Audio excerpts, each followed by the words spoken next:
আসসালামু আলাইকুম। জানিয়ে দেব এই মুহূর্তে হাতে পাওয়া সর্বশেষ ভয়ঙ্কর কিছু আন্তর্জাতিক আপডেট বাংলা সংবাদ। শুরুতেই থাকছে সংবাদ শিরোনাম। শুরুতেই জানিয়ে দেব ইরানের পারমাণবিক স্থাপনায় হামলার প্রস্তুতি নিচ্ছে ইসরায়েল। জানিয়ে দেব সার্বভৌমত্ব রক্ষায় পাকিস্তানের পাশে আছে চীন। এরপর রয়েছে পাকিস্তানি গোয়েন্দাদের সঙ্গে যোগাযোগ, স্বীকার করলেন ভারতের ইউটিউবার। সর্বশেষ থাকছে গাজাবাসীদের হাতে এখনো ত্রাণ পৌঁছায়নি, জানিয়েছে জাতিসংঘ। এখন শুনছিলেন সংবাদ শিরোনাম, এবার বিস্তারিত। প্রিয় দর্শক, আপনি যদি এই চ্যানেলে নতুন হয়ে থাকেন, ভিডিওটি দেখতে দেখতে চ্যানেলটি সাবস্ক্রাইব করে আমাদের সাথেই থাকুন। ইরানের পারমাণবিক স্থাপনায় হামলার প্রস্তুতি নিচ্ছে ইসরায়েল। ইরানের পারমাণবিক স্থাপনায় হামলার প্রস্তুতি নিচ্ছে বলে নতুন গোয়েন্দা তথ্য পেয়েছে যুক্তরাষ্ট্র।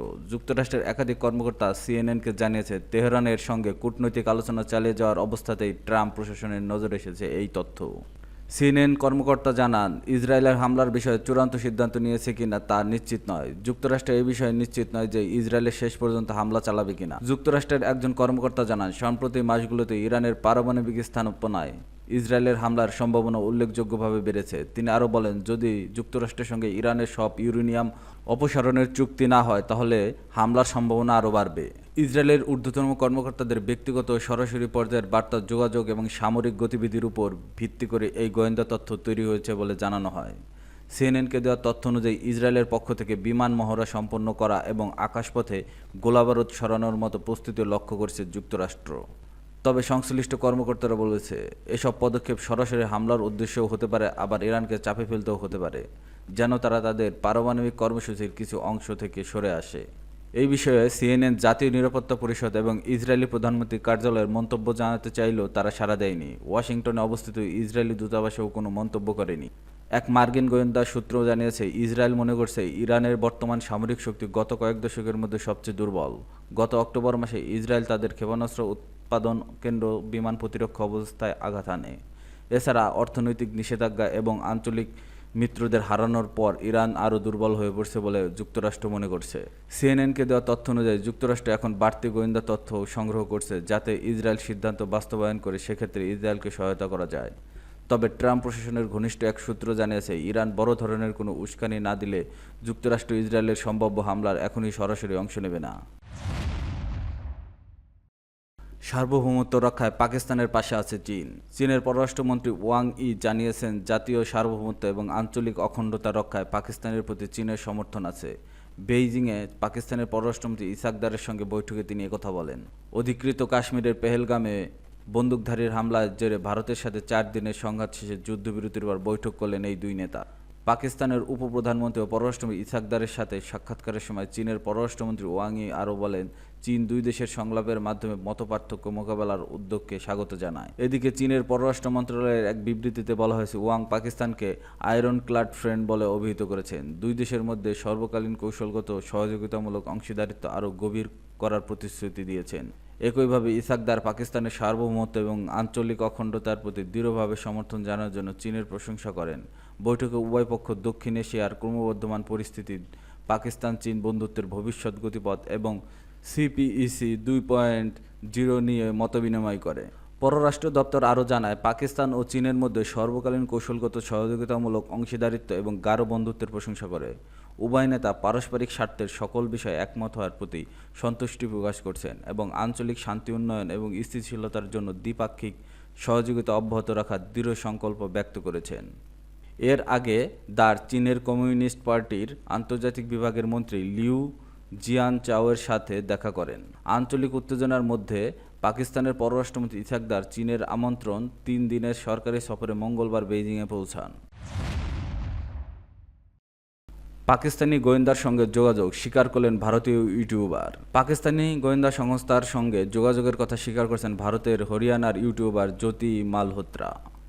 ট্রাভেল উইথ জো নামে একটি ইউটিউব চ্যানেলে তিনি পরিচালনা করেন। তার চ্যানেলে সাবস্ক্রাইব সংখ্যা প্রায় 4 লাখ। ভারতের তদন্তকারী সংস্থার কাছে তিনি স্বীকার করছেন, দিল্লিতে পাকিস্তান হাইকমিশনের এক কর্মকর্তার সঙ্গে তার সরাসরি যোগাযোগ ছিল। ইন্ডিয়া টুডের প্রতিবেদনে জানানো গেছে, 2023 সালে পাকিস্তান ভ্রমণের জন্য ভিসা নিতে নয়াদিল্লিতে অবস্থিত পাকিস্তান হাইকমিশনে যান জ্যোতি। সেখানে তার সাথে পরিচয় হয় ওই হাইকমিশনে কর্মরত দানিশ ওরফে ইলিয়াস এহসার দারের সঙ্গে। ঘটনার সঙ্গে জড়িত দানিশ নামের এই পাকিস্তানি কূটনীতিককে ভারতের পেহেলগাম হামলার পর রাষ্ট্রবিরোধী কার্যকলাপে জড়িত থাকার অভিযোগে বহিষ্কার করা হয়। জ্যোতি জানিয়েছেন, পাকিস্তান সফরের সময় তিনি আলী হাসান নামের এক ব্যক্তির সঙ্গে দেখা করেন, যিনি তার থাকা ও ঘোরাফেরার ব্যবস্থা করেছিলেন। আলীর মাধ্যমেই তিনি পরিচিত হন আরও 2 পাকিস্তানি গোয়েন্দা সংস্থার সদস্য সাকির ও রানা শাহবাজের সঙ্গে।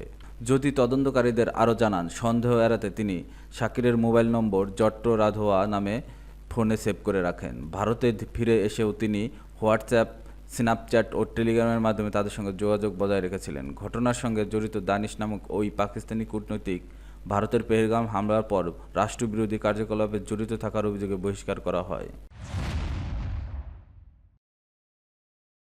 গাজাবাসীর হাতে এখনও ত্রাণ পৌঁছায়নি, জানিয়েছে জাতিসংঘ। 11 সপ্তাহের অবরোধের পর মঙ্গলবার গাজায় প্রবেশ করছে 93টি ত্রাণবাহী ট্রাক। তবে এখনও একটি প্যাকেট ত্রাণও মানুষের হাতে পৌঁছায়নি বলে জানিয়েছে জাতিসংঘ। ইসরায়েলি কর্মকর্তারা বলেছেন, ট্রাকগুলোতে আটা, শিশুখাদ্য, ঔষধ ও চিকিৎসাধীন সামগ্রী ছিল। তবে জাতিসংঘের দাবি, এইসব ট্রাক কিরেম সালোম সীমান্ত দিয়ে গাজায় ঢুকলেও সেগুলো ত্রাণ এখনও মজুতগারে ওঠানো সম্ভব হয়নি। জাতিসংঘের মুখপাত্র স্তেফান দুজারিচ জানান, তাদের একটি দল কয়েক ঘন্টা ধরে অপেক্ষা করলেও ইসরায়েলি কর্তৃপক্ষ মজুতগারের প্রবেশের অনুমতি দেয়নি, ফলে ত্রাণ বিতরণ শুরু করা যায়নি। গত রবিবার ইসরায়েলের প্রাথমিক কিছু খাদ্য প্রবেশের অনুমতি দেয়, কিন্তু আন্তর্জাতিক চাপ ক্রমেই বাড়ছে। যুক্তরাজ্য বলেছে, গাজায় ইসরায়েলের নৈতিকভাবে অগ্রহণযোগ্য সামরিক অভিযানের কারণে তারা ইসরায়েলের সঙ্গে বাণিজ্য আলোচনা স্থগিত করেছে। প্রধানমন্ত্রী স্যার কিয়ার স্টারমার পরিস্থিতি অসহনীয় বলে উল্লেখ করেছেন।